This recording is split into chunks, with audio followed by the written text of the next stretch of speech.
parents sont toujours là pour leur enfant. Les parents, ils s'adaptent à leur enfant, qu'ils soient handicapés ou pas, ils l'acceptent comme il est. Au début, c'est compliqué, je pense, pour les parents parce qu'on ne s'attend pas forcément à ce que notre fils ait un handicap. Certaines familles peuvent aider et même la plupart le font. C'est pas facile au quotidien, mais faut aller de l'avant. Et puis on va vivre avec. Et puis c'est pas non plus un fardeau, c'est notre enfant. Avec mes parents, ça se passe bien. Des fois, ils ont du mal à accepter. Ils font quand même tout pour m'aider contre toutes les difficultés, tous les problèmes qui se posent. Ils me sont d'une grande aide. Je suis moi-même dépendant d'eux. Je pense que ça peut encore plus lier la famille ou les frères et sœurs. Ils peuvent s'adapter avec leurs frères ou leurs sœurs. À la maison, avec mes frères et sœurs, ça se passe plutôt bien. Il n'y a pas de différence. Ils me considèrent comme sa sœur et ils ne voient pas mon handicap. Il y en a, ils peuvent être perturbés par rapport à ça, au regard des autres, etc. Ils savent que j'ai un handicap, mais ils ne vont pas le mesurer, ils ne vont pas me rejeter ou quelque chose comme ça. J'en souffre pas, au contraire, je le vis incroyablement. Pour moi, c'est très dur, le handicap avec ma sœur. Elle comprend pas vraiment que sa sœur à elle, elle puisse être handicapée. Pour elle, dans sa vie, c'est dur à accepter. C'est dur pour elle de l'assumer. J'ai un frère. Il m'aide beaucoup. Il me considère comme une personne sans handicap et il fait avec moi tout ce qu'il aurait fait si je n'avais pas de handicap.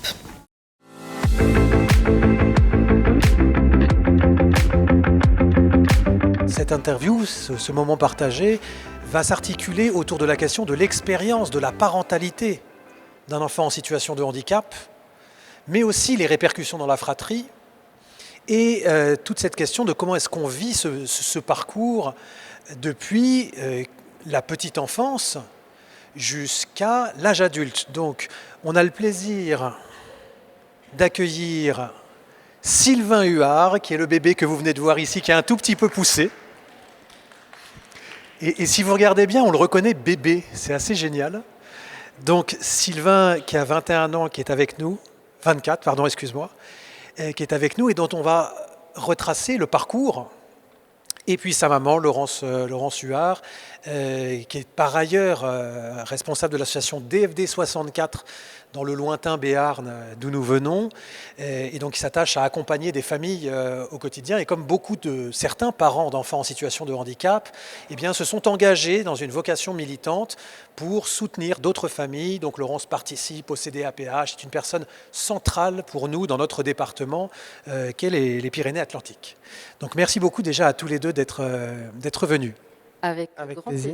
Ouais. Nous avons travaillé un petit peu la structuration de cet entretien sur une trame en fait qui est assez développementale, c'est-à-dire qu'on va partir d'une base qui est la petite enfance de Sylvain.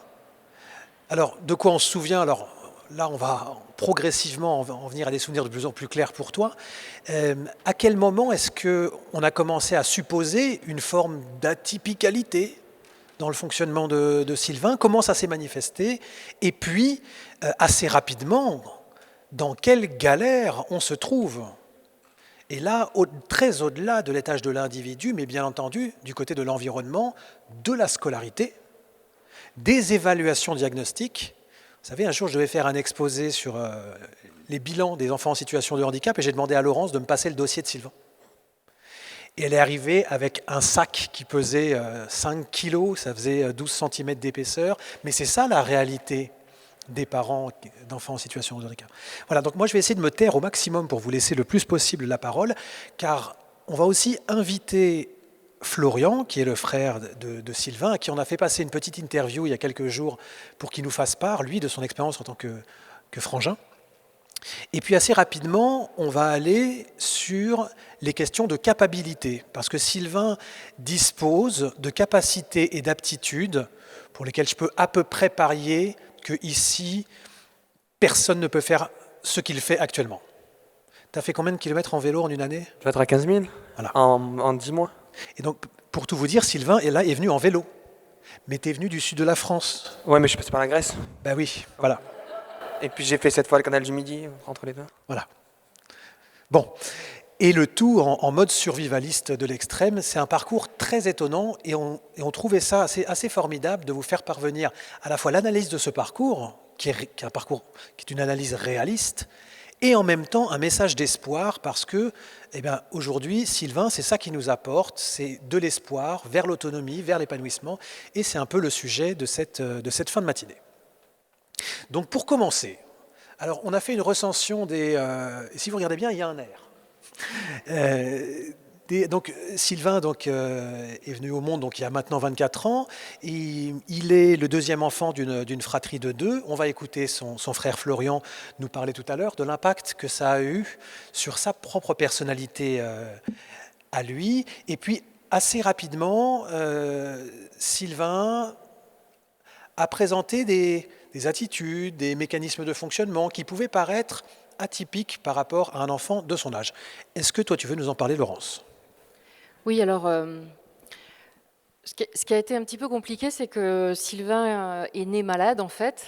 Donc, à 2 jours de vie, il est parti en réanimation néonatale pour une pyélonéphrite, ce qui est très grave à cet âge-là. Et donc, il a vécu l'hospitalisation en néonate. Du coup, pendant assez longtemps, les difficultés qu'on avait avec Sylvain, on les a mis sur le compte de ça, de ce traumatisme-là. À la fois, il a été séparé de sa maman, puisque lui, il était à l'hôpital et pas moi. Et puis, à la fois, il avait des comportements très bizarres. Il tremblait, il se tapait la tête contre le mur. Maintenant que je suis un peu formée à l'autisme, je sais que j'aurais pu attribuer ça à effectivement de l'autisme. Mais sur le moment, pendant longtemps, tous ces atypies qu'il avait, on les a mis sur le compte de la maladie et des suites de la maladie. Il a été chez une assistante maternelle qui était géniale. Alors, Sylvain a fait sa première nuit à 4 ans. Voilà, donc pendant 4 ans, il se réveillait entre 2 et 12 fois par nuit, avec un frère qui était aussi pas mal malade, donc c'était vraiment compliqué. Assistante maternelle géniale, qui n'a pas eu de problème avec lui. Par contre, là où vraiment les choses sont devenues compliquées, c'est l'école. Petite section de maternelle, Sylvain est à l'école depuis 1 mois, je suis convoquée par l'Instit qui me dit Sylvain est en échec scolaire. Oula, attendez, il a 3 ans, donc on va peut-être y aller tranquille. Moi je suis éducatrice de jeunes enfants de première formation, donc je lui dis vous inquiétez pas, pour moi voilà, il a le temps, etc. etc. Et plus ça allait, plus il était dans la volonté de contrôle.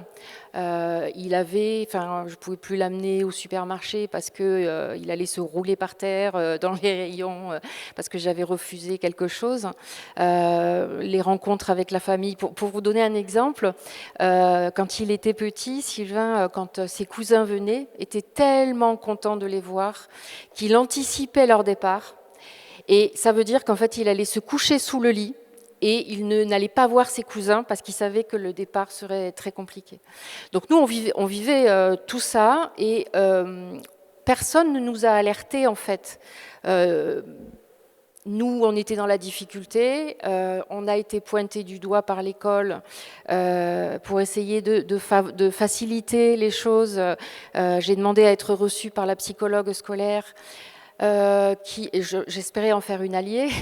En fait, l'alliance, elle s'est faite avec l'Instit, puisque la conclusion de la psychologue scolaire, c'est que le problème de Sylvain, c'était sa mère.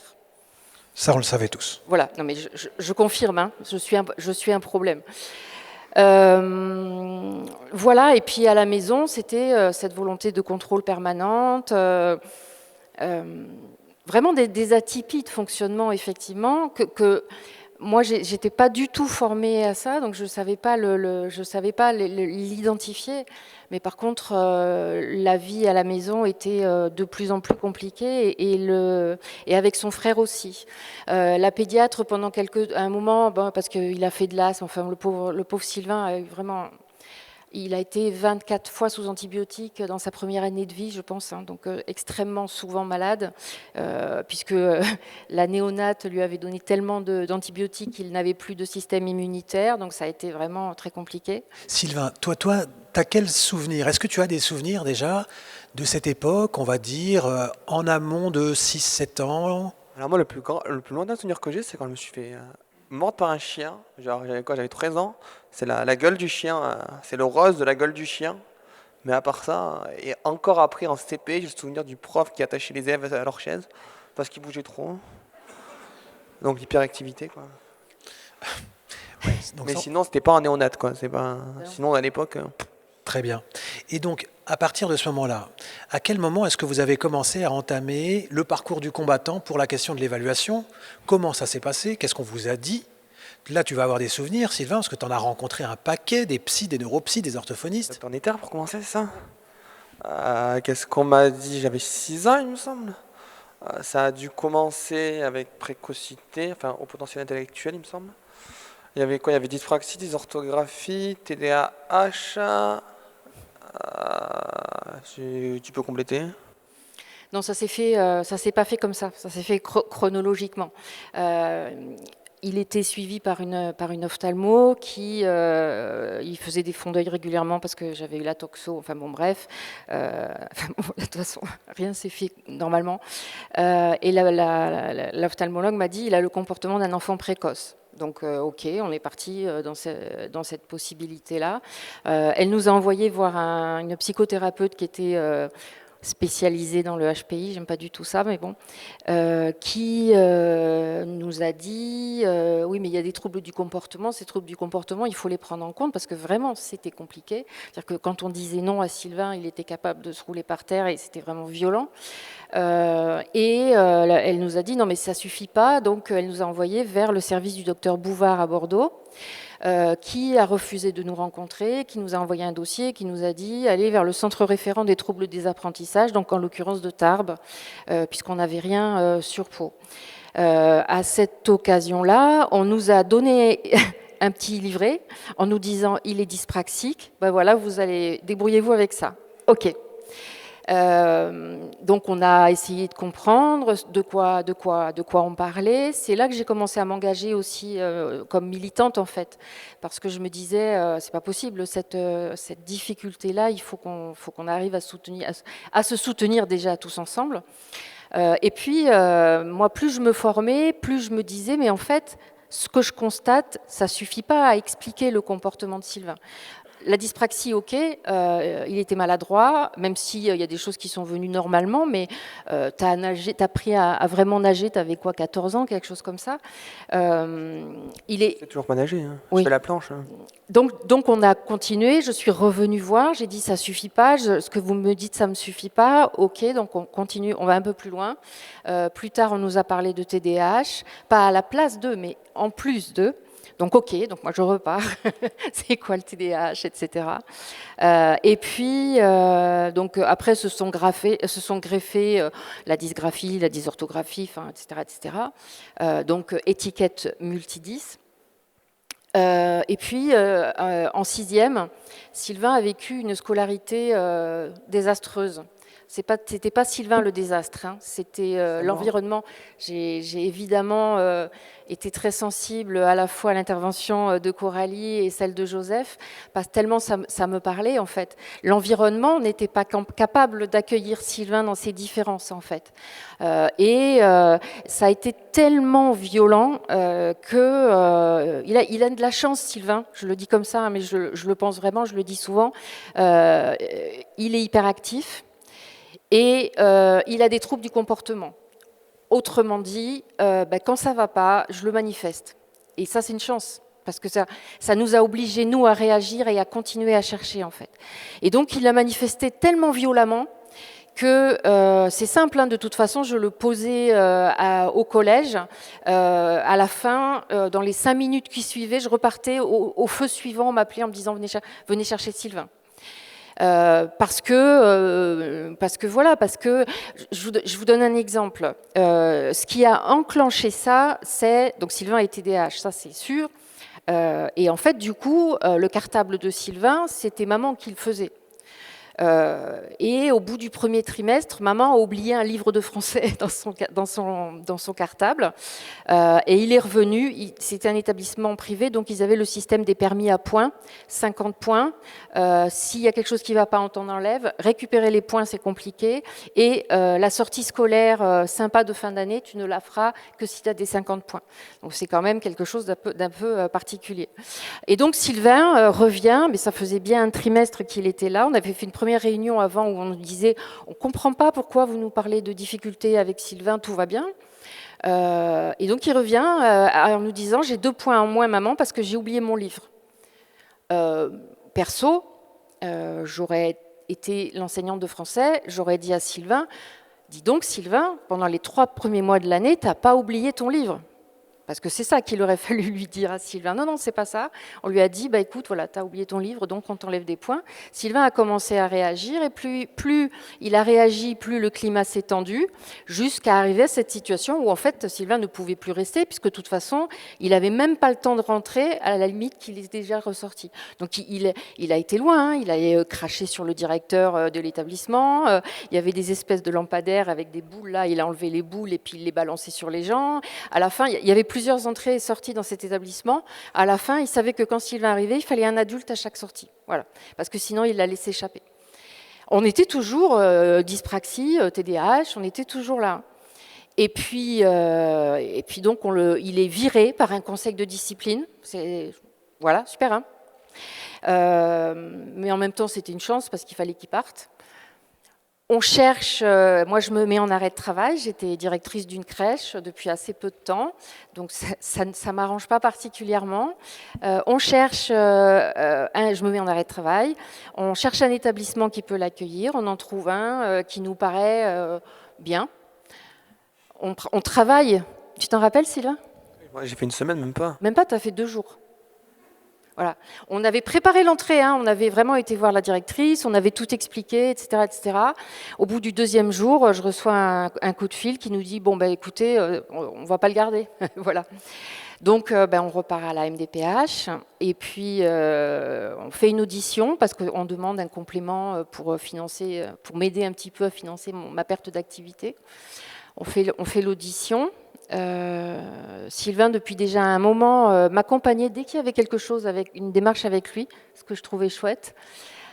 On se lève, donc ok, on commence à dire au revoir, on se lève, et puis il y a quelqu'un qui me dit, juste comme ça pour savoir, vous avez pris un contact avec le CRA, boum, je me suis pris ça comme ça dans la figure. Centre ressources autisme. Voilà, je me suis pris ça comme ça dans la figure, et puis on est reparti à la charge en fait. Et puis finalement, quand Sylvain était en 5e, on a réussi à avoir une place à l'hôpital de la Pitié-Salpêtrière, donc à Paris. C'est cool quand on habite Bordeaux, Pau. Et au bout de 15 jours d'observation en hôpital de jour, il est ressorti avec un diagnostic à l'époque, un TED non spécifié. Et là, j'ai arrêté de chercher parce que par rapport à ce que je connaissais, par rapport à son comportement, ok, là c'est bon, je m'y retrouvais. Donc ça fait que le parcours a commencé, il avait 4 ans, il s'est fini, il avait 14 ans. Et le tout, c'est-à-dire que sur cette période-là, s'imbriquent à la fois les événements scolaires, les événements diagnostiques, etc. Est-ce que toi, tu t'en souviens, Sylvain, de quelque chose de complexe à cette époque, des gens que tu rencontrais Je me souviens que c'était... Enfin, je m'en doute plus que je m'en souviens. Je dirais que c'est quand même dense au niveau des rendez-vous. Après, j'ai pas vraiment de souvenirs, quoi. Le seul souvenir... Non, même pas. Le seul souvenir... Enfin, j'ai 2 souvenirs. C'est l'oubli de la question que je vais poser. Est-ce que je suis toujours précoce si je suis Asperger? Parce que ça m'intrigue quand même au niveau du diagnostic. Et la deuxième chose, c'était d'être parti avec la boule de bowling, et surtout que l'hôpital de Paris m'avait laissé pendant toute l'après-midi, il m'avait laissé dans les toilettes du bowling avec la main sous l'eau. Mais à part ça, au niveau du diagnostic en soi... Est-ce que tu peux juste nous remettre en contexte l'histoire du bowling? Parce que alors, j'allais me faire diagnostiquer pour la Salpêtrière, du coup, au final, pour l'autisme Asperger. Enfin, c'est pas le bon nom, mais bon, c'est pas grave. Et on a fait une sortie bowling qui s'est finie, que j'ai pas pris que j'ai pris une boule trop petite, je suis parti avec la boule Et voilà, et ben justement, tu parlais d'atypicité, ça a fini aux urgences où ma mère a dû dire faites-le passer d'abord, sinon je fais tout péter. En fait, Et du coup, je suis passé en 5 minutes, c'était extrêmement pratique. En fait, on était dans un hôpital. À la Pitié-Salpêtrière, c'est un hôpital. Ils m'ont pas appelé. Ils m'ont dit à la fin, voilà. Ah, au fait, il s'est fait mal. Effectivement, il avait le pouce qui avait doublé de volume. Écoute, et je dis mais ok, mais on peut aller voir un médecin. Non, et nous, on peut pas le voir. Donc, ils nous ont envoyé à le truc pour les enfants, l'hôpital à Necker. On est arrivé à Necker, il n'y avait pas grand monde, donc il est passé vite. Ils nous ont envoyé passer une radio. Et quand on est revenu de la radio, c'était plein. Avec les pompiers, des brancards, des machins comme ça. Lui, il était en train de péter un câble. En plus, Sylvain, à cette époque-là, il était sous méthylphénidate. Donc là, l'effet avait disparu. Donc c'était d'autant plus... L'effet rebond, chez lui, ça marchait très très bien. L'effet rebond l'effet rebond, c'est que quand le médicament ne fait plus d'effet, tu reviens pas normal, tu reviens beaucoup plus. Voilà, et donc effectivement, on a essayé d'attendre, mais j'ai été voir l'infirmière, je lui ai dit écoutez, je suis vraiment désolée, c'est pas que je veux passer avant tout le monde, mais Sylvain, il est TDAH, etc., ça va pas le faire, quoi. Faut vraiment le voir maintenant. Voilà, c'est ça l'histoire. Tu veux compléter ? Non, c'est tout. Sinon, au niveau du diagnostic, non, j'ai pas de souvenir, enfin, pas particulièrement en tout cas. D'accord. Là, moi, je vous propose d'écouter ce que ton frangin Florian a pu dire, lui, de son témoignage. J'ai hâte. Moi, je sais même pas ce qu'il va dire. Donc. Sachant que là, Sylvain, il ne le sait pas. Donc, on est passé sur différentes questions qui ont été posées à Florian. Après, on a fait du coupage de rush de manière à essayer d'avoir quelque chose d'un petit peu fluide. La dernière question qui lui est posée, que vous entendrez au bout d'à peu près 3 minutes, c'était « Est-ce que tu aurais un mot à dire à ton frère Sylvain ?» Donc, je m'appelle Florian Huard. J'ai 26 ans et j'habite à Bordeaux et je suis ingénieur en cité sol pollué depuis 2 ans. La relation que j'ai avec lui, il y a eu un moment, ça pouvait être très compliqué parce que justement je voulais pas avoir de relation finalement avec mon frère en fait, parce qu'il prenait énormément de place dans ma vie, dans la vie avec ma mère, dans ma vie de couple également. Mais au fur et à mesure, il a su grandir et moi aussi dans la relation qu'on a tous les deux. Et là, actuellement, on a une relation que je trouve plutôt épanouie et saine. Donc voilà. Et après, je savais que Sylvain était différent aussi, puisqu'il prenait énormément de place dans la maison, et qu'il fallait que moi, des fois, je prenne du recul sur certaines choses, pour laisser de la place à mon petit frère, finalement. Et que mes parents avaient nécessairement... ils lui donnaient plus de temps.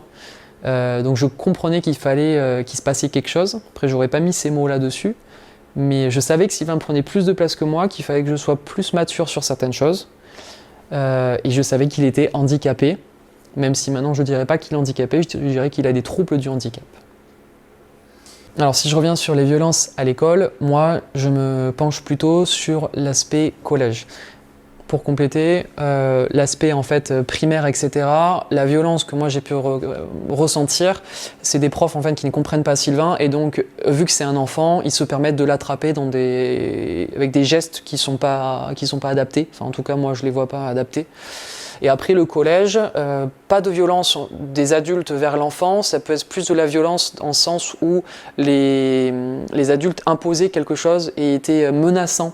Ils avaient un regard pour moi menaçant envers l'enfant, enfin envers Sylvain. On veut pas de toi en fait. Je me souviens d'un surveillant qui court après Sylvain, qui l'attrape comme un sac à patates, qui le met sur son épaule et qui l'amène dans une salle et qui le fixe et qui lui dit tu ne bouges plus. Alors Sylvain est en crise, donc ce n'est pas comme ça qu'on gère ce genre de problème. Et après pour moi le pire c'est vraiment la violence que les enfants infligeaient à mon frère. Donc j'ai appris 2 ans après son collège, donc je devais être en 3e, que Sylvain en fait rentrait couvert de bleu parce que les étudiants s'amusaient à le pousser dans l'escalier, il y en a qui ont essayé de l'étrangler, etc. Donc il y a des moments où j'étais dans une cantine, donc je servais, j'étais bénévole à ce moment-là pour servir dans la cantine, et donc j'entends des cris dans le self. C'est mon frère évidemment, je le sais que c'est mon frère. Les gens essayent de me canaliser, de me dire n'y va pas pour essayer de me protéger, mais bon voilà. Et après je vais dehors et donc je retrouve tout un attroupement d'élèves autour de mon frère qui est en train de se faire frapper par un autre étudiant.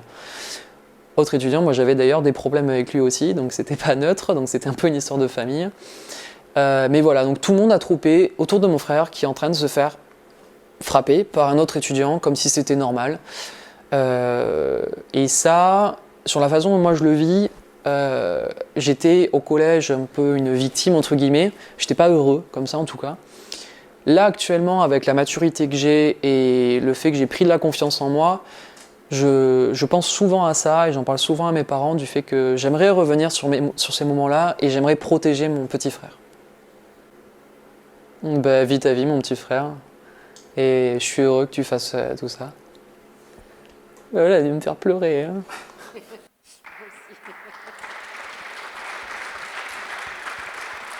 Tu m'avais dit, je te préviens, tu vas pleurer. Ok, c'est fait. Ça, c'est fait. Sylvain a pris beaucoup de place dans la famille, bien évidemment. Je pense que Florian en a souffert. Mais ce que je voulais dire, c'est que Florian est devenu une très belle personne et que maintenant, il a une maturité, tout ça, qui est assez fabuleuse, quoi. Et maintenant qu'il a été capable de prendre du recul par rapport à ça, il est d'une bienveillance envers les gens. Enfin, vraiment, quoi. Vraiment. Sylvain.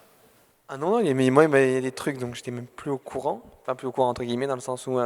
moi, j'ai un mécanisme de protection qui s'est mis en place. C'est que moi, mon dernier souvenir, c'est fin du lycée, début du BTS. Mais avant, j'ai pas de souvenir extraordinaire. Je pense que c'est un mécanisme de protection du fait de se dire... c'est une période mauvaise de la vie, autant la supprimer. Et puis voilà. Donc il y a des trucs, genre les bleus, etc., dont il parle. Moi, je savais que c'était pas une période de joie, mais j'avais pas de souvenir particulier sur ces événements-là. En fait, le parcours de Sylvain, le parcours scolaire, ça a été une alternance de ça va pas, on change, ça va, et puis on est obligé de changer parce que en primaire, par exemple, pour vous donner un exemple, ça je l'ai su plus tard, il était vraiment harcelé par d'autres élèves qui étaient le même type d'élèves qui effectivement embêtaient son frère. C'est monté crescendo en fait. Un jour je le récupère à l'école, il avait plus de chaussures, il était pieds nus, c'était l'hiver, parce qu'il avait balancé une chaussure sur le toit parce qu'on lui avait dit t'es pas cap 2. Alors Sylvain, il est né avec un bouton poussoir dans le dos, hein. Il y a marqué une flèche qui clignote qui dit appuie. Donc la vérité c'est aussi que ne sachant pas comment m'intégrer, je m'intégrais avec des gens qui me prenaient pour un idiot. Parce que c'est les seuls qui voulaient de moi, entre guillemets. Donc je faisais ce qu'on me disait pour pouvoir être intégré au groupe. Parce qu'être tout seul à la cour de récréation, c'est jamais... Maintenant, en soi, je m'en moque, j'ai mon chien. Mais bon, quand on est dans une école, c'est mal vu. Donc on le fait, on obéit, entre guillemets, parce qu'on veut s'intégrer, donc on fait des bêtises. Et puis, le problème, c'est que l'environnement ne prenait pas ça en charge correctement. C'est-à-dire que, finalement, Sylvain, c'est une victime. Et il a été considéré comme le coupable d'eux. Il a été exclu de 2 collèges consécutivement, donc moi j'ai arrêté de travailler, cool. On a fait le CNED à la maison, en 6 mois on a rattrapé l'année de 6e, youp, voilà. Et puis en 5e on a continué avec le CNED complètement, jusqu'à ce qu'une enseignante référente nous dise j'ai peut-être un collège qui pourrait l'accueillir. Donc là ça a été super, le collège l'a accueilli, mais dans des conditions, c'était vraiment cousu comme de la dentelle, hein. C'est-à-dire qu'il avait 4 heures de cours par semaine. Son frère était resté à l'autre, enfin vous connaissez pas le coin, mais son frère était resté à l'autre collège à Pau. Lui, il était dans un collège à 40 minutes de là. Et donc moi, j'amenais son frère. Ensuite, je me dépêchais, je faisais 700 km par semaine pour amener mes enfants à l'école.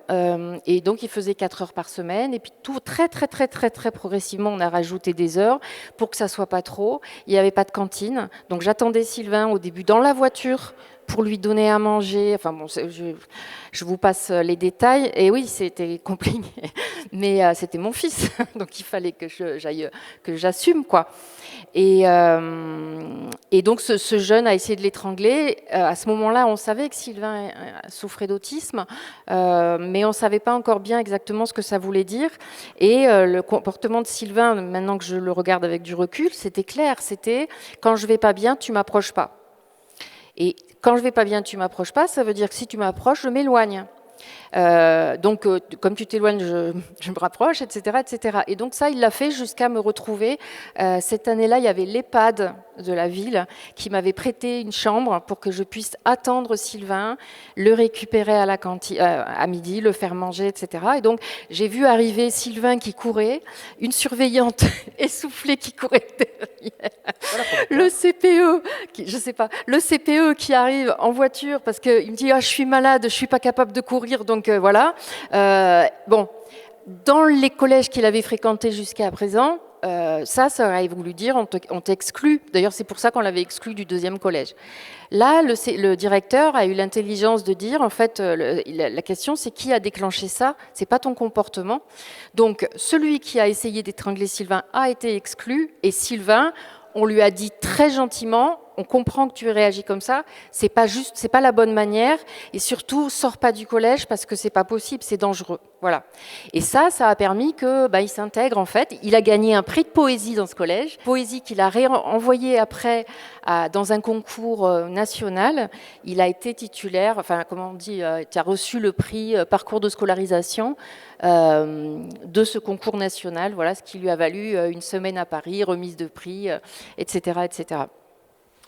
Ce qui nous fait basculer vers la dernière partie de notre entretien, qui est finalement cette idée qu'on regarde beaucoup, et c'est normal parce qu'on subit énormément dans ce type de contexte ce qui ne va pas. Hein, on a tous les vents et marées contre nous, très souvent, et les bonnes expériences sont rares. Et on voit aussi ponctuer dans ton parcours, Sylvain, des choses qui vont plutôt pas mal, où tu t'en sors plutôt bien.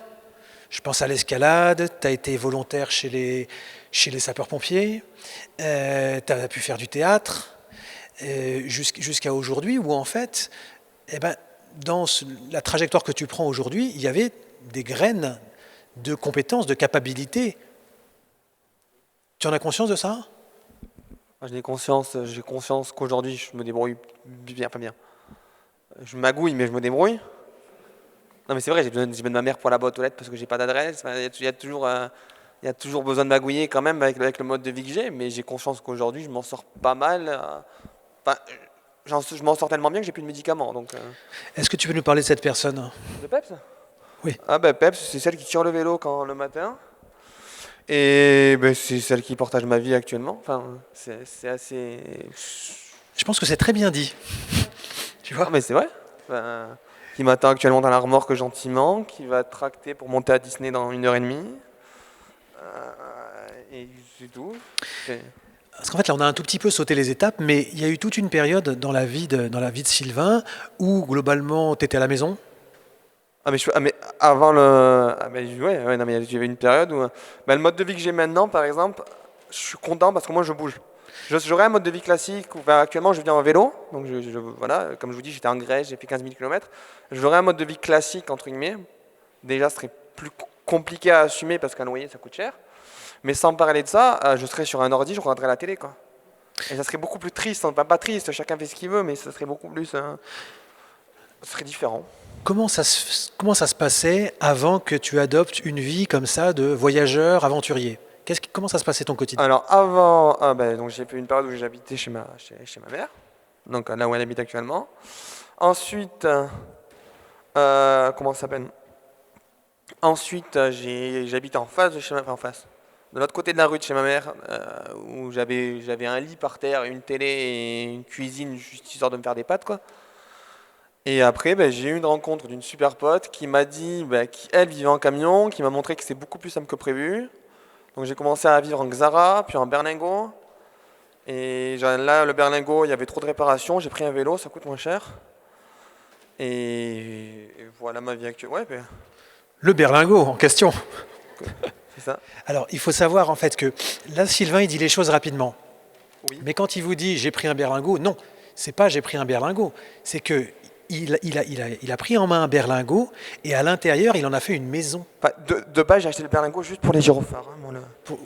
Voilà. Et ensuite, quand vous ouvriez les portes des berlingots, vous vous rendez compte qu'en fait, il en avait fait une maison entièrement équipée et avec des capacités d'adaptation, de bricolage, de gestion de l'électricité, gestion de l'espace, des aménagements, etc. Que là, le dyspraxique, si vous voulez, on le cherche. Et on le cherche loin. Et donc, ça c'est par la suite. À nouveau, toi tu vas nous expliquer ce qu'il en est, mais il faut savoir que Sylvain a 150 kilos de matériel de survivaliste. Pardon ? 210 à la dernière pesée. 210 en matériel de survivaliste qui sont entièrement agencés de manière à pouvoir faire 100 km par jour. Qu'est-ce qu'il en est? Il y a l'armoire pour le chien parce qu'elle peut pas faire les 100 km par jour. Enfin, elle peut pas. Elle pourrait, mais bon, au bout d'un moment, il faut avancer. Non, mais c'est vrai, au début, elle est court, puis après, elle fatigue, donc il faut qu'elle se repose, etc. Le vélo, vélo avec des sacoches classiques, entre guillemets. Quoi dire? Je dors à droite, à gauche, de manière à ne pas me faire prendre au final. Parce que... Quand tu ne te réveilles pas dans la Marne? Ah oui, non, parce que moi, il y a 2 jours, j'ai dormi, je me suis mis en bord de Marne il y a une petite semaine. Et je pensais pas que ça allait monter autant. Puis en fait, la tente, elle flottait un peu. Et... Là, à nouveau, il y a toi, la manière dont tu en témoignes, et puis il y a aussi la manière dont son environnement a perçu des changements qui ont été des changements quasiment du jour au lendemain, inestimables. En fait, j'ai plus le même Sylvain, en fait. C'est vraiment très impressionnant. Moi, j'ai bougé, c'est-à-dire que je regarde mon fils de façon très différente. Et vraiment, j'ai pu prendre du recul, j'ai pu me reposer aussi, parce qu'avant qu'il parte, c'est peut-être ça que tu voulais qu'il dise, mais avant qu'il parte, c'était très compliqué, on se battait tout le temps, il ne respectait pas mon espace de vie, mais parce qu'il est comme ça en fait. Donc c'était compliqué, et quand il est parti, j'avoue que j'ai été soulagée en fait qu'il parte, et me sentant très coupable de ce soulagement, parce qu'une maman, ça peut pas être soulagée que son enfant s'en aille. Donc voilà, surtout comme ça. Surtout, oui, donc j'ai dû gérer ça. Mais après, Sylvain fait preuve de capacités d'adaptation qui sont phénoménales. Là, on voyait la voiture, là, tu peux revenir en arrière? Celle-là, en fait, raconte si. Ah, mais là, je suis resté une semaine comme ça. Donc là, on dirait pas, mais la voiture, elle est comme ça. J'ai voulu aller voir parce que moi, je porte. Enfin bref, on va pas rentrer dans les détails avec l'assurance. Mais toujours est-il que cette fois-ci, l'assurance n'a pas réussi à me dégager. Donc j'ai passé une semaine comme ça à essayer de trouver une solution. Et en fait, le problème, c'est que je suis pas croyant, mais là, il y a le bon Dieu qui a dû passer par là. Il y a 2 Portugais qui m'ont sorti de là, mais le problème, c'est que j'ai voulu aller voir, puis j'ai pas réussi à ressortir. Et du coup, ça m'a valu une semaine à dormir comme ça, quoi. Mais donc, qu'est-ce que tu veux que je raconte de spécial? Non, mais en fait, il a choisi une vie qui n'est pas facile. Hein. Il vit en itinérance totale, il a une tente.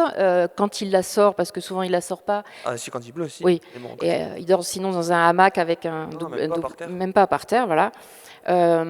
Donc il a des galères, forcément il a des galères, mais il y fait face, et tout seul. Hein. Moi je sers effectivement de boîte aux lettres. Hein. Il a une pièce mécanique qui ne marche pas, il l'a fait livrer chez moi, et puis moi après je dois me débrouiller pour le faire suivre. Quand je peux, j'évite. Hein. Voilà. Mais non, mais ce que je veux dire, c'est que toutes les galères qu'il a eues, et il en a eu, il les a surmontées. Il a acquis une capacité d'empathie qui est bluffante. On dit que quand on est autiste, on n'a pas d'empathie. Sylvain, maintenant, il pense aux autres. Et ça, c'est incroyable. Je pense que c'est peut-être la chose la plus étonnante, en fait.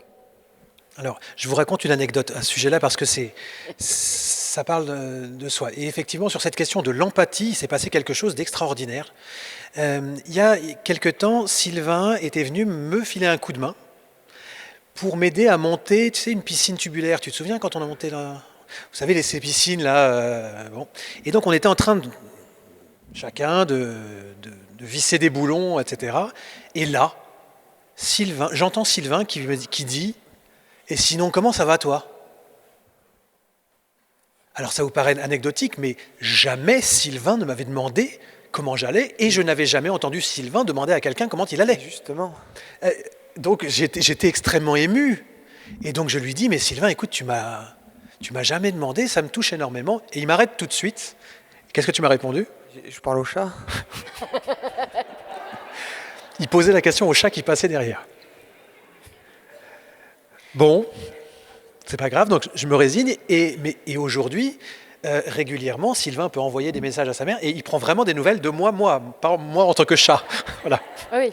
C'est en général, à chaque fois qu'il y a un appel téléphonique, ça finit par bis à Léo. En même temps, tu es plus joignable que Léo. Hein. Donc, c'est pas faux. Mais voilà, à la fois cette capacité de s'adapter à l'environnement, à la fois cette capacité de s'intéresser aux autres, toutes ces choses-là qui ont bougé par ce qu'il a décidé de vivre, c'est incroyable en fait. C'est juste extraordinaire. Donc là, il est parti au mois de janvier, il a fait entre 15 000 et 20 000 kilomètres. Et puis voilà, je sais par contre que c'est difficile pour moi parce que ça faisait 10 mois que je ne l'avais pas vu en fait. Je ne l'avais pas vu depuis qu'il était parti. Et moi je dois accepter en fait, voilà. Et c'est vrai que quand il est parti, je me disais ouh là là là là, il est autiste, personne vulnérable, comment il va gérer? Et en fait il gère ça comme un champion quoi. Et il fait des choses que bon nombre de personnes n'auraient pas voulu faire. On peut dire que tu es heureux aujourd'hui, bonhomme? Ah oui. Super. Moi, ça me va. Ok. En tant que maman, finalement, j'ai une ambition, un souhait, c'est que mes enfants soient heureux. Et Sylvain, il n'a pas pris le chemin qu'on pensait, parce qu'avec son père, on l'avait mis dans des filières toutes tracées, lycée agricole, BTS agricole, voilà. Et d'ailleurs, vous m'y avez mis. Oui. Parce que dès le divorce des parents, moi, le BTS, ma mère, elle m'a demandé une fois si je voulais arrêter le BTS, j'ai pas dit non. J'ai demandé, dès la première fois, j'ai dit oui, parce que c'est mon père qui me tractait, enfin, c'était le BTS de mon père plus que le mien. Non mais c'est vrai. Non mais en fait, le jour où Sylvain il a subi énormément de choses quand il était pas majeur. Il a subi l'AVS, il n'en voulait pas, mais on l'a imposé. Il a subi un ensemble de choses. Le jour de ses 18 ans, il a dit ok, j'arrête de subir et maintenant. Et après, tu vois, l'AVS, le problème qu'on a en France, et d'après ce que j'ai compris à force de t'entendre, c'est qu'elles ne sont pas qualifiées. Donc on envoie des gens qui veulent de l'argent à la fin du mois. Non mais c'est vrai. On envoie des gens qui veulent un chèque et pas des gens qui ont de l'empathie. Donc, au final, on a des cruches, excuse-moi du terme. Non mais c'est vrai. Et qui sont là pour toucher de l'argent, qui râlent pendant les contrôles sur leurs collègues alors que moi je suis en train de travailler. Donc c'est logique que l'enfant ne soit pas... Si les enfants dans cette situation-là ont des AVS qui sont de mauvaise qualité, c'est logique qu'on n'ait qu'une envie, c'est qu'elles portent. Enfin, on a dit constructif la journée, tu sais. Réaliste aussi un peu. Aussi. Mais bien sûr, il ne s'agit pas de... Il a eu des bonnes AVS aussi. Voilà, il n'a pas eu que des cruches. Voilà. Enfin, il y en avait une, oui. Oui, bah, on retient les pires, c'est vrai. Ouais. Il va falloir qu'on s'arrête là pour tenir un petit peu la montre. Un grand merci à tous les deux.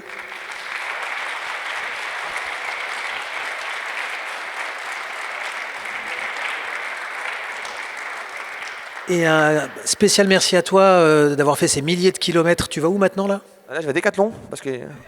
Oui. Si tu veux tout savoir, après je vais à Nantes par la Loire, après je fais la côte jusqu'à Bordeaux, Montauban par le canal, après je fais pareil à marche arrière jusqu'au Havre. Ok, comme tout le monde quoi. C'est joli la France. C'est beau la France, très bien. Un mot de la fin, Laurence? Non, mais le mot de la fin, c'est ce que j'ai dit. Hein, moi, je voulais que mes enfants soient heureux. Sylvain est heureux. Je me dis que j'ai réussi mon travail de maman. Good job.